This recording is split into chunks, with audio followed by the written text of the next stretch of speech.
सो दोस्तों, welcome back. My name is Neeraj Chauhan. जय हिंद। आज हम लोग सीखेंगे कंप्यूटर की मेमोरी के बारे में।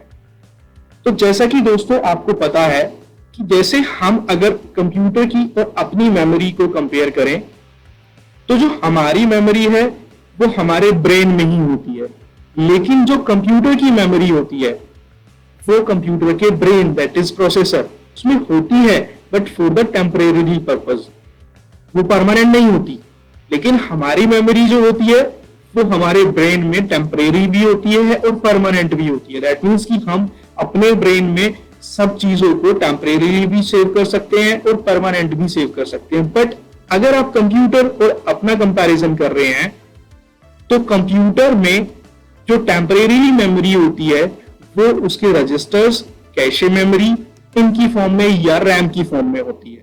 लेकिन अगर आप उसकी परमानेंट मेमोरी की बात करते हो तो वो कंप्यूटर के पास सेकेंडरी स्टोरेज होता है। तो आज हम लोग इन्हीं के बारे में बात करेंगे कि कंप्यूटर की प्राइमरी मेमोरी कौन सी होती है, रैम कौन सी होती है, सेकेंडरी मेमोरी कौन सी होती है। तो चलिए दोस्तों, स्टार्ट करते हैं वीडियो और सीखते हैं कंप्यूटर मेमोरी के बारे में। ओके फ्रेंड्स, तो स्टार्ट करते हैं वीडियो अपनी। और सबसे पहले कंप्यूटर की मेमोरी को सीखने से पहले हम लोगों को सीखना है कि कंप्यूटर की जो मेमोरी होती है उसको कैसे मेज़र किया जाता है, कौन सी यूनिट के साथ मेज़र किया जाता है। तो कंप्यूटर की जो मेमोरी होती है उसको मेज़र करने की कुछ स्पेशल यूनिट्स होती हैं। जैसे कि अगर आप डिस्टेंस को आप मेज़र करते हो मीटर और किलोमीटर में, वेट को मेज़र करते हो ग्राम और किलोग्राम में, तो ऐसे ही कंप्यूटर की मेमोरी को मेज़र किया जाता है इसकी कुछ यूनिट्स में। तो उसकी कुछ यूनिट्स आप मेरी स्क्रीन पर देख सकते हो। There are some units available in computer, जिसमें सबसे छोटी यूनिट होती है बिट।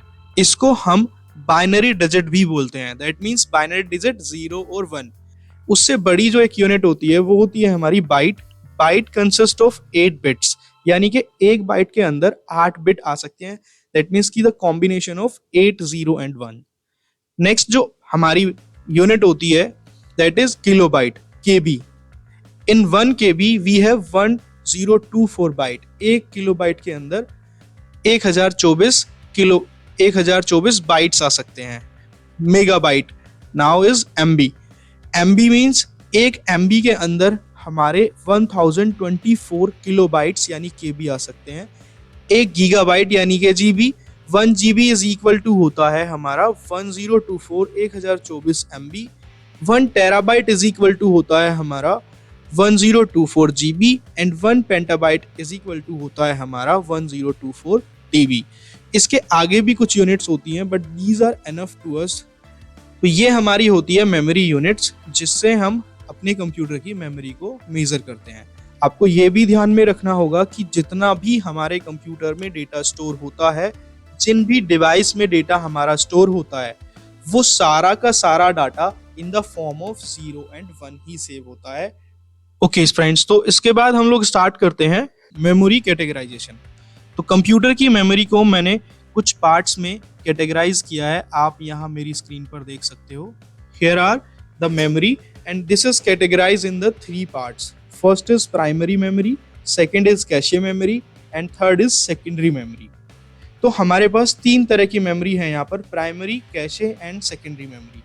कैशे मेमोरी का कॉन्सेप्ट मैंने आपको पिछली वीडियो सीपीयू में भी समझाया था, जिसमें मैंने आपको बताया था कि 3 तरह की कैशे होती हैं, L1, L2, L3। तो वो यहाँ पर भी थोड़ा सा ब्रीफ में मैं आपको एक्सप्लेन कर दूंगा। इन सब के मैंने ब्रीफ नोट्स बनाए हुए हैं। इस वीडियो के डिस्क्रिप्शन में मैं उसका लिंक पेस्ट कर दिया है। आप वहाँ से उस फाइल को, वर्ड फाइल है, उसको आप डाउनलोड कर सकते हो and you can learn also. तो चलिए दोस्तों, स्टार्ट करते हैं। प्राइमरी मेमोरी को 2 पार्ट्स में कैटेगराइज किया जाता है। एक होती है रैम और एक होता है ROM. RAM means random access memory and ROM means read only memory. RAM क्या होती है हमारी? It's a volatile memory and it's a temporary memory. That means कि जब तक आपके सिस्टम में पावर है, रैम में डेटा रहता है। जैसे ही हमारे सिस्टम से पावर कट होती है या आपका पीसी शट डाउन होगा, रैम से डेटा इरेज हो जाएगा। आपने देखा भी होगा, कई बार आप वर्ड में, पावर पॉइंट में या किसी एक्सेल में काम करते रहते हो और अचानक से आपके सिस्टम की बैटरी ऑफ हो जाती है या आपकी पावर चली जाती है, तो जो रैम में जो उस टाइम पे काम होता है वो आपका वर्ड वाली फाइल रैम में होती है, एक्सेल वाली फाइल रैम में होती है, अगर आपने उसको सेव नहीं किया है तो उस टाइम पे वो डेटा क्या हो जाता है, इरेज हो जाता है वहां से। जैसे ही पावर जाएगी वो आपके पास बैकअप नहीं रहेगा, तो इसीलिए हम इस मेमोरी को वोलेटाइल मेमोरी भी बोलते हैं। अब ये जो वोलेटाइल मेमोरी होती है ये थोड़ी फास्ट होती है, ठीक है, as compare to secondary memory RAM is fast. But अगर आप इसका कंपैरिजन कैशे मेमोरी से करो तो RAM is slower than cache memory. अब हम रैम को भी आगे फर्दर 2 पार्ट्स में डिवाइड कर रहे हैं। पहला है हमारा डी रैम एंड दूसरा है हमारा S RAM. D RAM means क्या है, डायनामिक रैम। डी रैम में डेटा सेव होता है, वो कैपेसिटर्स में इंटीग्रेटेड सर्किट में सेव होता है, ओके। और कैपेसिटर में डेटा जो सेव होता है, क्योंकि कैपेसिटर्स क्या होते हैं, बहुत छोटे होते हैं, इसलिए उसको क्या है, वो रिफ्रेश करती रहती है, पीरियोडिकली रिफ्रेश होते रहते हैं ये। तो ये इसकी टेक्नोलॉजी है कि इसके अंदर जो डेटा सेव होता है डी रैम में वो हमारा इंटीग्रेटेड सर्किट्स में सेव होता है। और S RAM that means static RAM, स्थिर, स्टैटिक मतलब स्थिर। इसका मतलब कि इसमें जो टेक्नोलॉजी यूज होती है, इसमें जो डेटा सेव होता है वो हमारा ट्रांजिस्टर्स की फॉर्म में, यानी ट्रांजिस्टर्स में सेव होता है और वो फ्लिप फ्लॉप टेक्नोलॉजी पे काम करती है। ये अभी मैं आपको नेक्स्ट टॉपिक पढ़ाऊंगा, फ्लिप फ्लॉप। इसके अगला टॉपिक होगा हमारा जो हमारा बुलियन अलजेब्रा में आएगा, तो वो तब आपको समझ में आएगा कि फ्लिप फ्लॉप्स क्या होते हैं। तो दैट मीन्स इसको हमें रिफ्रेश करने की जरूरत नहीं होती, आप इसको कर सकते हो रिफ्रेश, बट ये ऑटोमेटिक रिफ्रेश नहीं होती, बल्कि जो हमारी डी रैम है वो ऑटोमेटिकली रिफ्रेश होते रहती है, ओके। अगर आप बात करें स्पीड में, जो हमारी डी रैम होती है वो एस रैम से स्लो होती है, अगर आप स्पीड के कंपैरिजन में बात करते हैं इन दोनों में। और अगर आप बात करते हो एस रैम की, तो S RAM is faster than D RAM. तो ये थी हमारी 2 तरह की RAM, D RAM and dynamic RAM. अब हम लोग बात कर लेते हैं what is ROM. So ROM is, आपको पता ही होगा, that is read only memory. It's a non volatile memory. Non volatile means इसमें जो डेटा होता है वो आप डिलीट नहीं कर सकते, चाहे तो कंप्यूटर में पावर हो या कंप्यूटर में पावर ना हो, डेटा इससे डिलीट नहीं किया जाता, ना होता डाटा इससे डिलीट। तो इसलिए इसको हम लोग नॉन वोलेटाइल मेमोरी भी बोलते हैं।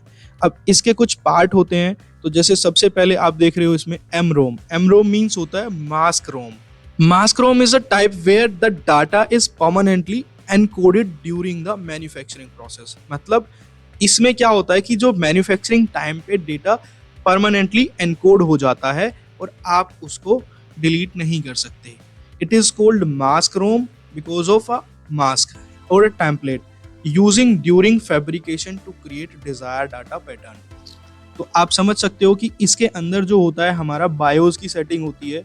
Mask ROM is non programmable and used to store firmware software that should not change. मतलब इसके अंदर जो होता है हम लोग इसको प्रोग्राम नहीं कर सकते दोबारा से।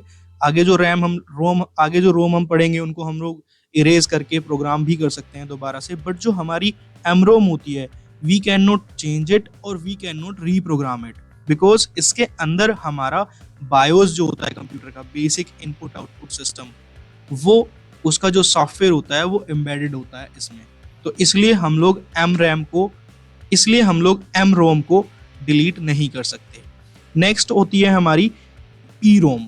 पी रोम क्या होती है, यानी कि प्रोग्रामेबल रीड ओनली मेमोरी।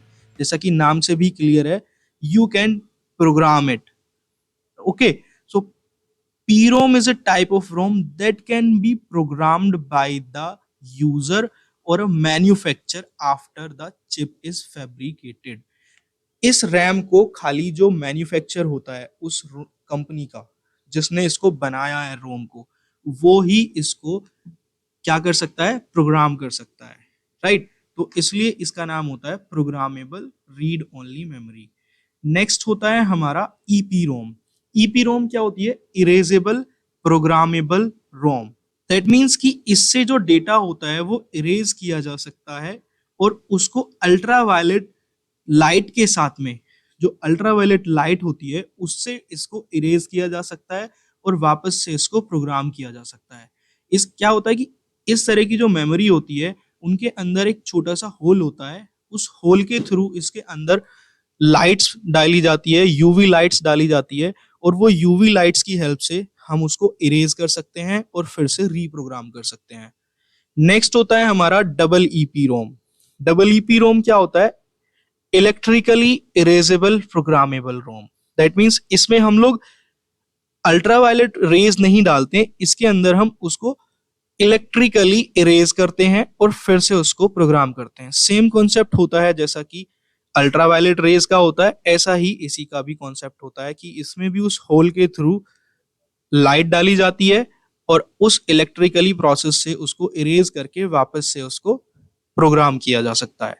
तो ये लास्ट हमारा है, आप देख रहे हो यहाँ पर सीडी रोम। सीडी रोम आपने देखा ही होगा, जो कि कॉम्पैक्ट डिस्क रोम होता है।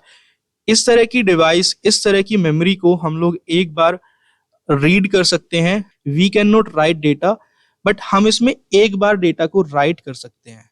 आपने देखा भी होगा कि हम एक बार सीडी बना सकते हैं, बर्न कर सकते हैं उसको, but we can not delete data from them and we can not erase data from them.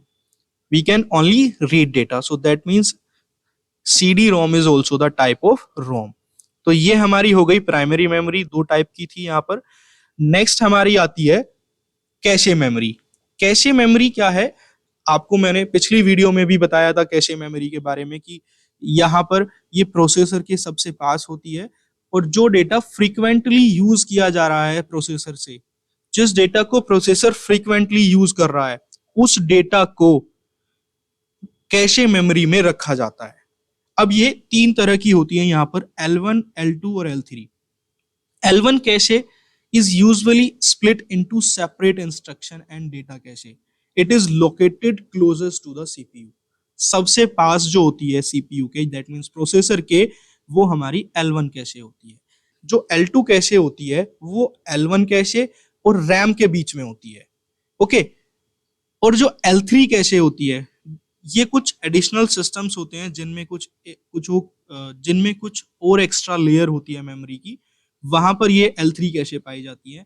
जो L3 कैशे होती है वो हमारी रैम और L2 कैशे के बीच में मिलती है हमें। नेक्स्ट अब हम चलते हैं सेकेंडरी स्टोरेज। सेकेंडरी स्टोरेज आप सबने देखा होगा, जितनी भी डेटा को आप परमानेंटली यूज करते हो, दैट मीन्स इसको हम लोग, इसीलिए हम इसको परमानेंट स्टोरेज भी बोलते हैं सेकेंडरी मेमोरी को। अब सेकेंडरी मेमोरी में क्या होता है कि जो हमने काम अपने सिस्टम में किया उसको अगर हम लोग लॉन्ग टाइम के लिए सेव करना चाहते हैं तो हमें रिक्वायर्ड होती है सेकेंडरी स्टोरेज का।